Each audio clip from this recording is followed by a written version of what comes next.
nakita ko may note doon na Helen, thank you very much sa pag-care sa aming nanay. At ito ay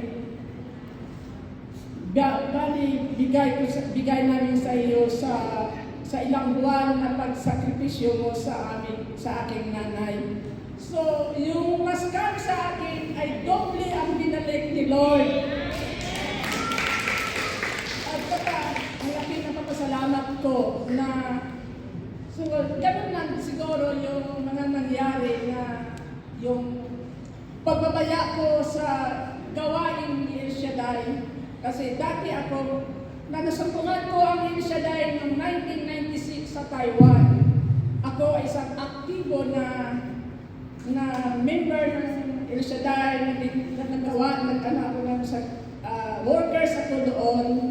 Hanggang sa Cyprus, hanggang sa Hong Kong, tuloy-tuloy ang pag-serve ko kay Lord. Nang dumating ako sa Canada ay binaliwala ko. Pero andyan pa rin yung pananampalataya ko, pero iba talaga yung mabalik ka at magbalik ka sa loob ng Panginoon, sa gawain ng El Shaddai. At thank you, Lord, at thank you sa lahat ng mga sister o lalo sa aking pinsan na walang sawa na sa pagdasal. Papanalangin na ako ay babalik sa itong gawain na ito. Thank you, Lord. Amen.